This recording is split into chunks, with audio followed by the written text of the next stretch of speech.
चलिए, good morning.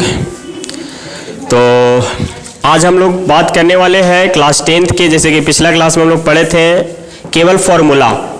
आज हम लोग बात करने वाले हैं क्लास 10th के फिजिक्स में जितने भी फॉर्मूला हैं, तो फॉर्मूला के साथ साथ आज हम बात करेंगे उसके मात्रक पर, ठीक है। और किसी भी भौतिक राशि अगर है तो उसको हम किस चीज़ से रिप्रेजेंट करते हैं, जैसे कि अगर बात करते हैं तो प्रतिरोध को R से दिखाते हैं।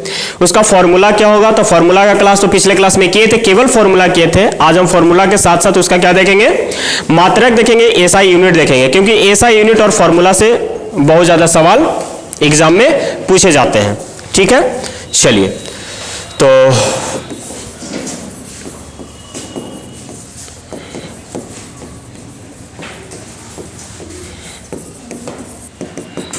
Important formula and SI unit. चल ध्यान दीजिएगा, पहला चैप्टर में तो पहला मिल जाएगा आपको दर्पण सूत्र। एक फॉर्मूला तो पहले मिल जाता है आपका,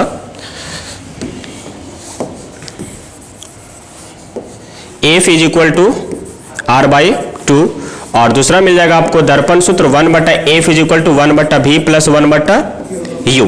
इसमें अगर हम बात करते हैं बाबू, ध्यान दीजिएगा, जहां F क्या है, फोकस दूरी, फोकस केवल ध्यान से समझते चलिए, फोकस दूरी। R क्या है, वक्रता त्रिज्या। V क्या है, प्रतिबिंब की दूरी, प्रतिबिंब की दूरी। U क्या है, वस्तु दूरी। क्या है, वस्तु दूरी। अभी जितने भी है बाबू सारे दूरी है, सभी का मात्रक मीटर होता है या तो सेंटीमीटर होगा। क्लियर है। ये जितने भी जैसे फोकस दूरी, वक्रता त्रिज्या, प्रतिबिंब की दूरी या वस्तु की दूरी, सबका मात्रक क्या हो जाएगा, मीटर या तो सेंटीमीटर। और ये formula F is equal to R/2 और 1/F is equal to 1/V plus 1/U। इसको कहते हैं दर्पण सूत्र। क्या बोलते हैं इसको, दर्पण सूत्र, क्योंकि डायरेक्ट आपके एग्जाम में पूछ देता है दर्पण सूत्र निम्नलिखित में से कौन सही है। इसको अगर हम दो प्रकार से और अगर हम फॉर्मूला निकाले इसमें से 1/F is equal to 1/V plus 1/U, तो हम पिछले क्लास में बताए थे कि 1/F है, और अगर इसमें से इधर लेकर आ जाए तो -1/U is equal to 1/V हो सकता है, हाँ या ना। या तो क्या हो सकता है कि 1/F 1/V को उधर भेज दें तो -1/V is equal to 1/U हो सकता है, अरे हाँ या ना। तो एक फॉर्मूला है, इससे हम दो फॉर्मूला और निकाल सकते हैं। तो ये 1, 2, 3, ये तीनों में से कोई एक होगा ऑप्शन में, और बोलेगा निम्नलिखित में से कौन सही है, या तो दर्पण सूत्र के लिए कौन सा सही है आपको चुनना होगा। क्लियर है। तो मेन आज फोकस करें हम लोग मात्रक पर, क्योंकि फॉर्मूला का हम डिस्कशन पहले क्लास में कर चुके हैं। तो ये जितने भी फोकस दूरी, वक्रता त्रिज्या, प्रतिबिंब दूरी, वस्तु दूरी है, वो सबका मात्रक क्या होता है, मीटर या सेंटीमीटर। क्लियर है। नेक्स्ट बढ़ते हैं। दूसरा चैप्टर में अगर बात करते हैं तो एक फॉर्मूला होता है लेंस सूत्र। क्या होता है, लेंस सूत्र। फॉर्मूला होता है 1/F is equal to 1/V minus 1/U। केवल प्लस की जगह क्या हो जाता है, माइनस, और कोई दिक्कत नहीं। चलिए, इसी में एक फॉर्मूला आपको मिल जाएगा पावर ऑफ लेंस, यानी लेंस की क्षमता। क्या मिल जाएगा, लेंस की क्षमता, जिसको दर्शाते हैं किस चीज से बाबू, P से। किस चीज से, P से। P बराबर फॉर्मूला होता है 1/F। क्या होता है, P बराबर 1/F। अब फोकस दूरी किस चीज में होना चाहिए, मीटर में। तो अगर हम इसकी मात्रक की बात करते हैं तो लेंस की क्षमता का मात्रक हो जाएगा मीटर इनवर्स। क्या हो जाएगा, मीटर इनवर्स, या इसके मात्रक को हम लोग डायऑप्टर कहते हैं। क्या बोलते हैं, डायऑप्टर, डायऑप्टर। क्लियर है। यानी कि इसको दिखाते हैं कैपिटल D से। किस चीज से, कैपिटल D से। अगर हम बोले कि 1 metre inverse is equal to कितना होता है, तो 1 metre inverse is equal to 1 dioptre. ये सवाल पूछा हुआ एग्जाम में कि लेंस की क्षमता का मात्रा क्या होता है, तो या तो बोलेगा मीटर इनवर्स, या तो क्या होगा, डायोप्टर। यानी कि 1 dioptre is equal to 1 metre inverse, या तो 1 metre inverse is equal to 1 dioptre. Metre inverse का मतलब 1/मीटर, मीटर इनवर्स का मतलब 1/मीटर। ये हो गया लेंस की क्षमता का फॉर्मूला। किस चीज से दर्शाएंगे, फॉर्मूला क्या होता है और इसका मात्रक क्या होगा। क्लियर है यहां तक। चल आगे बढ़ते हैं। इंपॉर्टेंट जो है हम केवल उसी पे बात कर रहे हैं। एक और होता है आवर्धन। एक और फॉर्मूला क्या होता है, आवर्धन। आवर्धन को इंग्लिश में बोलते हैं मैग्निफिकेशन, इसको दिखाते हैं एम से। आवर्धन को किस चीज से रिप्रेजेंट करते हैं? एम से। फॉर्मूला क्या होता है? तो एम बराबर फॉर्मूला होता है HI/HO। क्या होता है? HI/HO। HI का मतलब हो गया प्रतिबिंब की ऊंचाई। HI का मतलब क्या हो गया? प्रतिबिंब की ऊंचाई, यानी कि हाइट ऑफ इमेज। और HO का मतलब क्या हो गया? वस्तु की ऊंचाई, यानी हाइट ऑफ ऑब्जेक्ट। अब ध्यान दीजिए कि अगर प्रतिबिंब की ऊंचाई और वस्तु की ऊंचाई एक का अनुपात ही है, तो अगर ऊंचाई को अगर मीटर में मापते हैं तो वस्तु की ऊंचाई को मीटर में मापेंगे। अगर प्रतिबिंब की ऊंचाई को सेंटीमीटर में तो वस्तु की ऊंचाई को भी सेंटीमीटर में। तो अगर इसकी मात्रक की बात करते हैं तो मान लो सेंटीमीटर/सेंटीमीटर, तो ये तो कट जाएगा, मतलब इसका कोई मात्रक। तो हम बोल सकते हैं कि आवर्धन का मात्रक नहीं होता है, यानी इसका कोई मात्रक नहीं, मात्रक विहीन है। तो हो सकता है आपके एग्जाम में पूछ दे कि आवर्धन का मात्रक होता है, ऑप्शन रहेगा मीटर, सेंटीमीटर, मात्रक विहीन, इनमें से कोई नहीं। तो क्या होगा? मात्रक विहीन, यानी कि इसका कोई मात्रक क्यों नहीं होता है? क्योंकि ये सेम भौतिक राशि का अनुपात है, ऊंचाई बटा ऊंचाई, तो दोनों का मात्रक तो कट जाएगा, तो कुछ मात्रक नहीं बचेगा। आवर्धन को दर्शाते हैं किसी से? फॉर्मूला m बराबर HI बटा, इसका कोई मात्रक। लेंस की क्षमता को किसी से? अब P बराबर फॉर्मूला 1 बटा, लेकिन F जो है फोकस दूरी किस चीज में होना चाहिए? अगर न्यूमेरिकल सवाल भी आता है कि किसी उत्तल लेंस की फोकस दूरी इतना है, मान लो 50 सेंटीमीटर दे दिया, अब बोलेगा लेंस की क्षमता निकाले, तो पहले सेंटीमीटर को किस चीज में कन्वर्ट कर लेंगे? मीटर में। सेंटीमीटर को मीटर में कन्वर्ट करके फिर निकालेंगे लेंस की क्षमता, क्योंकि लेंस की क्षमता का मात्रक ही होता है मीटर इनवर्स, सेंटीमीटर में नहीं नापते हैं इसको। तो जो भी फोकस दूरी देगा उसको हम लोग मीटर में कन्वर्ट कर लेंगे, फिर फॉर्मूला में पुट करेंगे। क्लियर है? यहां तक हो गया दूसरा तीसरा चैप्टर। तीसरा चैप्टर में फॉर्मूला उतना है नहीं, क्योंकि हम लोग को पढ़ना है आकाशीय अपवर्तन के बारे में, वायुमंडलीय अपवर्तन के बारे में पढ़ना है, और इंद्रधनुष वगैरह ये सब हमको, यानी कहने को तो वायुमंडलीय जो घटना हो रही है उसके बारे में पढ़ना है। तो उसमें फॉर्मूला वगैरह है नहीं कुछ। चलते हम लोग चौथा चैप्टर में, ठीक है? यहां पे बहुत सारे आपको फॉर्मूला मिल जाएगा। चौथा चैप्टर आपको जो पढ़ना है वो है विद्युत धारा। क्या है? और इसमें तो फॉर्मूला भरा पड़ा है, और अगर सवाल आता है एग्जाम में और ज़्यादा कॉम्प्लिकेटेड होता है, कंफ्यूजन जो होता है वो इसी चैप्टर से होता है, तो एकदम आराम से धीरे धीरे करके हम लोग समझेंगे, ठीक है, कि किसको किस चीज़ से दर्शाएंगे, फॉर्मूला क्या होता है और उसका मात्रक क्या होगा, ठीक है। तो सबसे पहले हम स्टार्ट करेंगे कि अगर विद्युत धारा की बात करते हैं तो स्टार्ट करेंगे आवेश से। किस चीज से? आवेश को इंग्लिश में बोलते हैं चार्ज। इसको दर्शाते हैं बाबू क्यू से।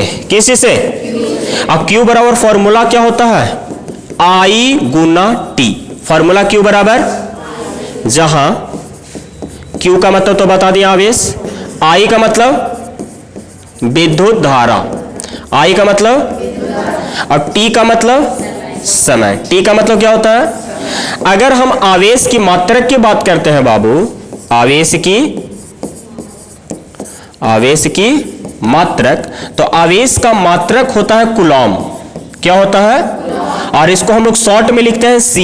क्या लिखते हैं? देखो C और सेंटीमीटर में बड़ा कंफ्यूजन होता है। सेंटीमीटर को CM लिखते हैं। क्या लिखते हैं? CM। और केवल C लिखा हुआ रहेगा तो क्या रहेगा? कूलॉम रहेगा। क्लियर है? तो आवेश का मात्रक क्या होता है? तो इतना सिंपल भी कभी कभी पूछता है, लेकिन क्या करेगा कि आपको थोड़ा बहुत घुमा भी सकता है। अब आप दे देगा सवाल में कि 1 कूलॉम बराबर होता है, और 4 ऑप्शन दे देगा। 1 कूलॉम बराबर क्या होता है बाबू? तो ध्यान से समझना, Q बराबर I गुना T। तो ये जो आवेश है इसका मात्रक हो गया कूलॉम। क्या हो गया?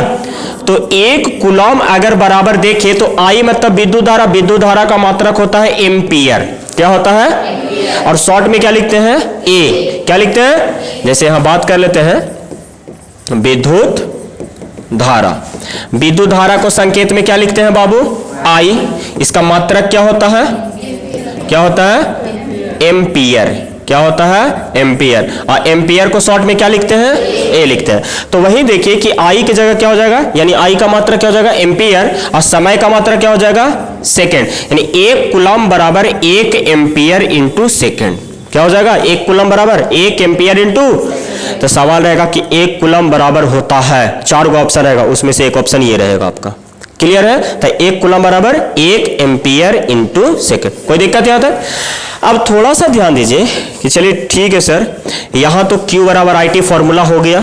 अगर इसको हम थोड़ा बहुत इधर उधर भी तो कर सकते हैं, जो गुना में उसको भागा में, जो भागा में गुना में भी कर सकते हैं। तो अगर इस फॉर्मूला को थोड़ा सा आगे बढ़ाएं हम, तो मेरे पास फॉर्मूला था Q बराबर I गुना T। अगर यहाँ से हम I का वैल्यू निकालें तो T आ जाएगा भागा में, तो I बराबर Q बटा T लिख सकते हैं। तो यानी कि विद्युत धारा का फॉर्मूला हो गया I बराबर Q बटा T। और विद्युत धारा का मात्रा क्या होता है? 1 एम्पियर। अब बताओ कि विद्युत धारा का मात्रा 1 एम्पियर है, तो ऐसे भी तो पूछ सकता है कि 1 एम्पियर बराबर क्या होगा, पूछ सकता है ना। तो यहां देखिए क्या बोला है कि 1 कूलम बराबर 1 एम्पियर इंटू सेकेंड। अगर 1 एम्पियर को इधर रखते हैं, ये सेकेंड आ जाएगा भागा में, तो बोल सकते हैं 1 कूलम पर सेकेंड। अरे हाँ या ना। तो 1 एम्पियर बराबर क्या हो जाएगा? 1 कूलम पर सेकेंड। ठीक है, तो 1 कूलम बराबर 1 एम्पियर सेकेंड, 1 एम्पियर बराबर 1 कूलम पर सेकेंड। ये हो गया आवेश का फॉर्मूला, ये हो गया विद्युत धारा का फॉर्मूला। विद्युत धारा यानी I बराबर Q बटा T। क्लियर है यहां तक? तो ये हो गया आवेश और विद्युत धारा। आगे बढ़ते हैं, चलिए आगे हम बात करते हैं बाबू विभव पर। विभव या विभवांतर। विभव या दर्शाते किस चीज से है? किस चीज से? भी से। तो विभव या विभवांतर को रिप्रेजेंट करते हैं भी से। भी बराबर फॉर्मूला होता है W बटा Q। भी बराबर फॉर्मूला क्या होता है? W बटा Q। अब ध्यान दीजिए कि V बराबर यदि W बटा Q है, तो इस W का मतलब क्या है सर? V का मतलब तो समझ गए कि विभव होगा या तो विभवांतर होगा। इस W का मतलब क्या है और Q का मतलब क्या समझे अभी हम? Q का मतलब, लेकिन ये W का मतलब क्या होगा? कार्य। W का मतलब, तब V बराबर W बटा Q, यानी कि बोले अगर तो विभव बराबर कार्य बटा आवेश। हाँ या ना? कोई दिक्कत? एक फॉर्मूला ये हो गया विभव बराबर कार्य बटा मात्रक। क्या होता है बाबू? विभव का मात्रक, विभव या विभवांतर का मात्रक होता है वोल्ट। क्या होता है? वोल्ट। और इसको रिप्रेजेंट किससे से करते हैं? भी से। विभव को भी भी से लिखते हैं और वोल्ट को भी। तो सवाल यहां तो आएगा ही, लेकिन ये भी तो बोल सकता है कि 1 वोल्ट बराबर का होगा। अभी जैसे बता 1 कूलम बराबर 1 एम्पियर इंटू सेकेंड, तो ये भी तो बोल सकता है कि 1 वोल्ट बराबर क्या होगा? अरे हाँ या ना। तो यहां ध्यान दीजिए कि यहां पर एक है कार्य, क्या है? और कार्य का मात्रक क्या होता है? जूल। कार्य का मात्रक क्या होता है? जूल। और शॉर्ट में क्या लिखते हैं हम लोग? जे से। और आवेश का मात्रक क्या सीखे अभी हम लोग? कूलम। तो 1 वोल्ट बराबर क्या होगा? तो 1 वोल्ट बराबर, देखिए विभव के लिए भी लिख दिए, वोल्ट लिख दिए, और कार्य का मात्रक क्या हो जाएगा? जूल। अब बट्टा में आवेश का मात्रक क्या हो जाएगा? कूलम। तो 1 वोल्ट बराबर 1 जूल पर कूलम बोल सकते हैं। अरे हाँ या ना। 1 वोल्ट बराबर 1 जूल पर। कोई दिक्कत यहां तक? चलिए अब अगर कूलम के जगह हम 1 वोल्ट बराबर 1 जूल पर, और कूलम के बराबर देखिए क्या लिखे हैं? कूलम बराबर 1 एम्पियर इंटू सेकेंड। तो कूलम के जगह एम्पियर इंटू सेकेंड भी तो रख सकते हैं। अरे हाँ या ना। तो या तो आपको बोल दे कि 1 वोल्ट बराबर 1 जूल पर कूलम, या तो बोले 1 जूल पर एम्पियर इंटू सेकेंड।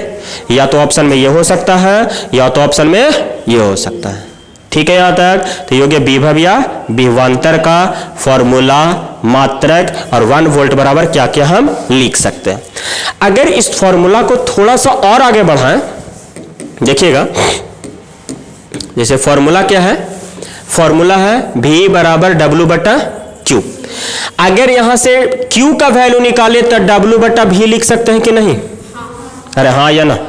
Q बराबर W बटा, या तो इसको अगर हम W का वैल्यू निकाले तो V इंटू Q लिख सकते हैं कि नहीं लिख सकते हैं?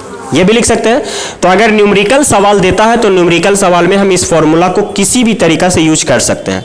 जैसे V बराबर W बटा Q एक फॉर्मूला हम जान रहे हैं, तो Q बराबर W बटा V लिख सकते हैं, या W बराबर V इंटू Q लिख सकते हैं। अब इसको भी हम आगे पीछे कर सकते हैं अपने अनुसार। जैसे कि यहां देखिए कि अगर 1 कूलम बोले हम, तो 1 कूलम बराबर हो गया 1 जूल पर वोल्ट। हाँ या ना। 1 कूलम बराबर 1 जूल पर। अब यहां देखिए 1 जूल बराबर का हो गया 1 वोल्ट इंटू कूलम। हाँ या ना। तो कुछ भी देगा, अगर फॉर्मूला याद है हम मात्रक अपने आप निकाल सकते हैं। चलिए, तब विभव को किसी से दर्शाएंगे? V से। V बराबर क्या होता है फॉर्मूला? W बटा W का मतलब और Q का मतलब, तब विभव बराबर कार्य बटा, तब मात्रक क्या होता है? किसका मात्रक? विभव का। किसका मात्रक? विभवांतर का भी वोल्ट ही होता है, विभवांतर का भी। अब 1 वोल्ट बराबर 1 जूल पर कूलम, 1 वोल्ट बराबर 1 जूल पर, लेकिन कूलम की जगह एम्पियर इंटू सेकंड भी रख सकते हैं, तो 1 वोल्ट बराबर 1 जूल पर एम्पियर इंटू सेकंड। अब इस फॉर्मूला को थोड़ा सा और आगे बढ़ाएं तो V बराबर W बटा Q था, तो Q बराबर W बटा V लिख सकते हैं, यानी 1 coulomb is equal to 1 joule per volt, और यहां से W बराबर V इंटू Q, यानी 1 जूल बराबर 1 वोल्ट इंटू कूलम। कोई दिक्कत यहाँ तक? हाँ बोलिए। हाँ लिख सकते हैं, जैसे 1 कूलम बराबर हम जान गए 1 एम्पियर इंटू सेकेंड, तब जहां कूलम है वहां पे एम्पियर इंटू सेकेंड रखते रहिए, कोई दिक्कत नहीं है, वो अपने अनुसार है। अब जैसे हमको केवल सीखना है, अब कूलम जहां रहेगा तो कूलम, सर कूलम नहीं था एग्जाम में, तो एम्पियर इंटू सेकेंड होगा, एम्पियर इंटू सेकेंड रखिए, क्योंकि पहले सीख चुके हैं कि कूलम को हम एम्पियर इंटू सेकेंड लिख सकते हैं। ठीक है यहां तक? तो यह रहा विभव या विभवांतर की कहानी। ठीक है, तो विद्युत धारा हो गया, आवेश हो गया, विभव हो गया, विभवांतर हो गया। अब हम लोग बात करते हैं, जैसे विद्युत धारा भी पढ़ लिए, विभवांतर भी पढ़ लिए। अब विद्युत धारा विभवांतर के बीच में एक संबंध होता है जिसको ओम ने बताया था, और उसमें एक कांस्टेंट के रूप में आया था आर, जिसको बोलते हैं प्रतिरोध। क्या बोलते हैं? तब बात करते हैं हम प्रतिरोध का। किसका? तब प्रतिरोध को रिप्रेजेंट करते हैं किस चीज से? कैपिटल आर से। किस चीज से? Capital R. इसका बाबू आर बराबर फॉर्मूला तो होता है V बटा आई। क्या होता है? V बटा, लेकिन आर न तो V पर निर्भर करता है और ना ही आई पर निर्भर करता है। V के वैल्यू में भी कुछ चेंज कर दो, आर के मान में कोई परिवर्तन नहीं होगा, आई के मान में भी कोई परिवर्तन कर दो, लेकिन आर के वैल्यू में कोई परिवर्तन। तो निर्भर किस पे करता है सर? चालक तार की लंबाई पर, अनुप्रस्थ काट के क्षेत्रफल पर और टेम्परेचर पर। यहां से एक फॉर्मूला निकल कर आता है, आर बराबर प्रो इंटू एल अपॉन ए। एक फॉर्मूला निकल कर आता, क्या आता है? प्रो इंटू एल अपॉन ए। यानी कि अगर ये फॉर्मूला देखो कि कहां से आया सर, तो हम अगर बात करते हैं एक फॉर्मूला, तो प्रो इज इक्वल टू होता है R A upon L. Rho is equal to formula क्या होता है? R A upon L. इसी में अगर हम बात करें कि प्रो का मतलब क्या है, तो जहां ये जो प्रो है इसका मतलब होता है प्रतिरोधकता। क्या होता है? प्रतिरोधकता। इसमें हम दोनों की बात कर लेंगे। आर का मतलब क्या हो गया? प्रतिरोध। आर का मतलब प्रतिरोध। ए का मतलब एम्पियर नहीं, यहां पर ए का मतलब क्षेत्रफल। क्या हो गया?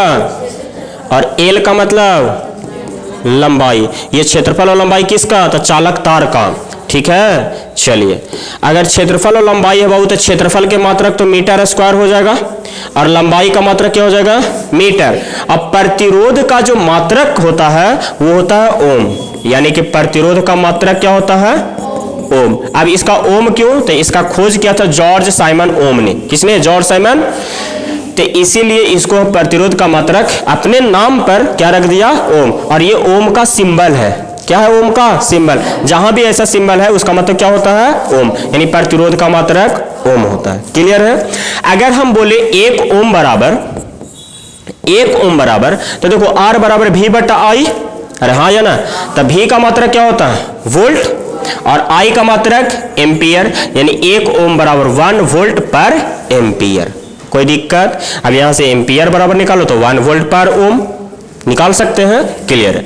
इधर बात करते हैं तो देखो प्रतिरोध का मात्रक क्या पढ़ लिया हम लोग? ओम। अब अगर यहां से प्रतिरोधकता का मात्रक आपसे पूछ दे तो नहीं निकल जाएगा? देखिए प्रतिरोधकता के मात्रक अगर हम निकालते हैं तो इस फॉर्मूला में पुट कीजिए। आर का मतलब ओम हो गया इसका मात्रक, ए मतलब क्षेत्रफल मतलब मीटर स्क्वायर, और लंबाई का मतलब मीटर, मीटर से मीटर, तो इसका मात्रक क्या हो गया? ओम मीटर। क्लियर है? तो प्रतिरोधकता का मात्रक क्या होता है? ओम इंटू मीटर होता है। प्रतिरोध का मात्रक क्या होता है? प्रतिरोध का मात्रक। और प्रतिरोधकता का, प्रतिरोध को दर्शाते हैं, अब प्रतिरोधकता को प्रो से। क्या बोलते हैं इसको? प्रो, यानी P से दिखाते हैं, पढ़ते हैं प्रो। क्या पढ़ते हैं? तो ये हो गया प्रतिरोध और प्रतिरोधकता। प्रतिरोध से संबंधित दो सवाल, दो की फॉर्मूला और होता है जैसे कि श्रेणी क्रम समूहन और समांतर क्रम समूहन। श्रेणी क्रम समूहन में हम क्या करते हैं कि R S is equal to R1 plus R2 plus R3 सीधा सीधी जोड़ देते हैं। अब पैरेलल यानी समांतर क्रम समूह में उसका उल्टा करके जोड़ते हैं, यानी कि 1 बटा RP इज इक्वल टू 1 बटा R1 प्लस 1 बटा R2 प्लस 1 बटा R3। इसकी बात हम पिछले क्लास में कर चुके हैं। मात्रक तो हम पता है, हम केवल आज मात्रक में बात कर रहे हैं, इसलिए हम उसको डिस्कशन नहीं करेंगे। इसमें आगे बढ़ते हैं तो दो और बच जाता है। एक है आपका ऊर्जा या उष्मा। ऊर्जा या दिखाते हैं U से या तो H से। U से या तो जैसे किसी चालक तार में जब विद्युत धारा प्रवाहित करते हैं तो चालक तार गर्म हो जाता है, तो कितना गर्म होता है तो उष्मा उत्पन्न होगा, इसको U या H से दिखाते हैं। U बराबर जो फॉर्मूला होता है बाबू, U बराबर वो फॉर्मूला होता है VIT। क्या होता है? या तो U बराबर अगर अभी का वैल्यू IR रख दें तो इसका फॉर्मूला हो जाएगा I² RT। अरे हाँ या ना? या तो U बराबर अगर I का वैल्यू V बटा R पुट कर दें तो इसका फॉर्मूला हो जाएगा V² बटा R इंटू T, यानी U का 3 फॉर्मूला। U का कितना फॉर्मूला? और U क्या है तो उष्मा या तो ऊर्जा है, तो बाबू इसका मात्रक क्या होगा? अगर ये ऊर्जा या उष्मा है तो इसका मात्रक जूल ही होगा। क्या होगा? जूल, जिसको दिखाएंगे J से। अब यहां से हम वैल्यू निकाल सकते हैं कि 1 जूल बराबर क्या क्या लिख सकते हैं। अरे हाँ या ना? तो 1 जूल बराबर अगर लिखने के लिए आ जाए तो देखो V का मतलब वोल्ट, अरे I मतलब विद्युत धारा मतलब कि एम्पियर, और T का मतलब सेकंड, यानी 1 वोल्ट एम्पियर इंटू सेकंड। लेकिन ऐसा जनरली आपको इतना कॉम्प्लिकेटेड नहीं देगा, वो सीधा से पूछेगा कि ऊर्जा या उष्मा का मात्रक कितना होता है, तो जूल होता है। ठीक है यहां तक। अब एक और लास्ट बच गया आपका विद्युत शक्ति। क्या है? विद्युत शक्ति। अब विद्युत शक्ति को किसी से दिखाते हैं? P से। किसी से? तब P बराबर क्या होता है? P बराबर जनरली फॉर्मूला होता है U बटा T। P बराबर फॉर्मूला क्या होता है? U बटा T, यानी जितना U का वैल्यू है सब में T से भागा दे दो, क्या निकल जाएगा? P निकल जाएगा। लेकिन इसकी मात्रा की अगर बात करते हैं बाबू, तो इसका मात्रक होता है वाट। क्या होता है? दिखाते किसे से? W से। तब P बराबर अगर फॉर्मूला देखें तो U बटा T करेंगे तो VIT बटा T, VIT बटा में T, T से T, तब P बराबर VI। एक और है P बराबर तो क्या है? I² RT, तो I² RT बटा में T, T से T खत्म, तो क्या बचेगा? I² R। ये हो गया एक फॉर्मूला। एक हो गया P बराबर क्या है? V² बटा R इंटू T, V² बटा R इंटू T, T से T खत्म, तो P बराबर क्या फॉर्मूला आ गया? V² बटा R। एक फॉर्मूला ये हो गया। बात हमको किस पे करना था? मात्रक पे। इसका मात्रक क्या होता है? वाट। ऊर्जा या उष्मा का मात्रक जूल, शक्ति का मात्रक वाट। कोई दिक्कत यहां तक? चलिए, तो ये रहा है आपका जितने भी इंपॉर्टेंट फॉर्मूला है, और फॉर्मूला के साथ साथ मात्रक। ठीक है, अगर आपको ध्यान से ये पढ़ लेते हैं, याद कर लेते हैं, आपको कम से कम 4 से 5 ऑब्जेक्टिव यहां से मिल जाएगा। टोटल 40 को ऑब्जेक्टिव बनाना है, उसमें से 4 से 5 ऑब्जेक्टिव यहीं से क्लियर हो जाएगा आपको। उससे ज्यादा हो सकता है और उससे कम नहीं होगा। ठीक है, तो ये रहा आपका पहला चैप्टर के लिए। ठीक है, इसमें हम लोग लेंस के सूत्र, लेंस की क्षमता, तो किस से दिखाते हैं, इसका मात्रक होता है, ये सारा कुछ देख लीजिए। आवर्धन हो गया। ठीक है, ये हो गया आवेश, आवेश का मात्रक, फिर विद्युत धारा का मात्रक, विभव, विभवांतर, इधर हो गया कार्य का, उसके बाद हो गया प्रतिरोध, दिखाते हैं R से, प्रतिरोधकता को प्रो से, प्रतिरोधकता का मात्रक ओम मीटर, प्रतिरोध का मात्रक ओम। ये हो गया विद्युत ऊर्जा या उष्मा, जिसका दर दिखाते हैं किसी से? U या S से। और मात्रक क्या होता है? जूल। विद्युत शक्ति को दिखाते हैं, इसका मात्रक वाट। कोई दिक्कत? चलिए मिलते हैं फिर नेक्स्ट क्लास में।